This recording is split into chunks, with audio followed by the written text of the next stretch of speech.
Superadas sus respectivas guerras civiles, los vecinos se observaron otra vez. Los mexicanos vieron en el norte la reconstrucción de una nación que salía de una guerra civil prolongada, con su infraestructura fracturada, su población dividida y resentida, y un enorme territorio que había que unir bajo un solo espíritu. Los norteamericanos observaron a su vez, en el sur, la consolidación de una nación que ya llevaba medio siglo de revoluciones, alcanzando por fin la estabilidad con la llegada de Porfirio Díaz al poder. Díaz retendría el poder durante 33 años, de 1877 a 1911, y establecería condiciones para el desarrollo económico del país. Pero sobre todo, pondría un gran empeño en establecer buenas relaciones con Estados Unidos.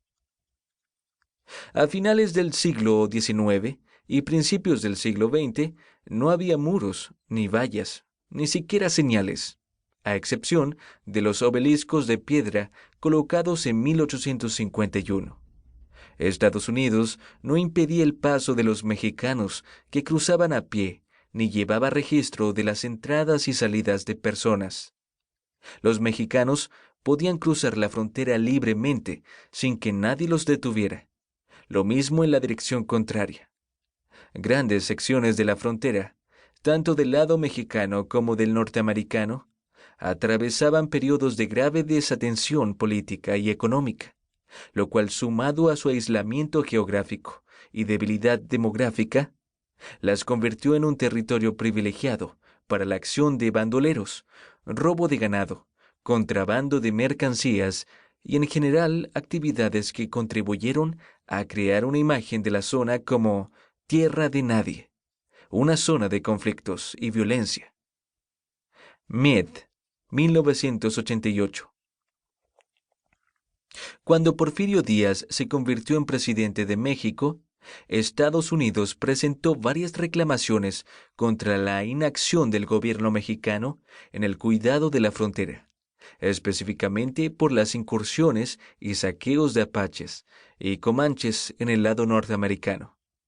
Aunque el daño no había sido hecho por México, Estados Unidos consideraba que éste debía pagar las reparaciones, porque a él le correspondía garantizar que los indios no cruzaran su frontera. En ese tiempo, la frontera cumplió un papel militar vital para las tribus de indios norteamericanos. Evadir alternativamente las autoridades de ambos países y evitar la derrota, refugiándose del otro lado del ejército que los estuviera aniquilando. Díaz vio desde luego en las advertencias de su vecino una velada amenaza de avanzar más hacia el sur con el pretexto de perseguir a los indios, como fue el caso del famoso jefe Jerónimo, quien fue capturado en México.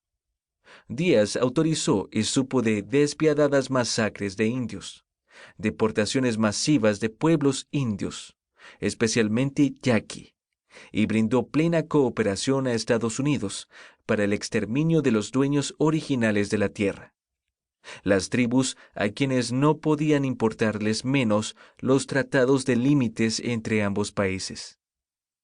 Con la cooperación de Díaz se mantuvieron a raya las reclamaciones de Estados Unidos. En esos años abundaban también los llamados piratas de tierra, asaltacaminos franceses, americanos y mexicanos que se habían enseñoreado de aquellas regiones desde la época de la Nueva España. La política de pacificación de Díaz en la frontera tenía una doble intención: el poblamiento de los estados del norte, especialmente Baja California, y el desarrollo económico para el saneamiento de la hacienda nacional. Con el porfiriato se inauguró un prolongado periodo de estabilidad política y paz interna que se traduciría en un significativo descenso en la cantidad e intensidad de los problemas fronterizos que obstaculizaban el poblamiento de la región. Mathis, 1988. A su vez, la creación y consolidación de pequeñas propiedades agrícolas en el lado norteamericano tuvo el efecto de atraer más población del centro de México hacia su frontera.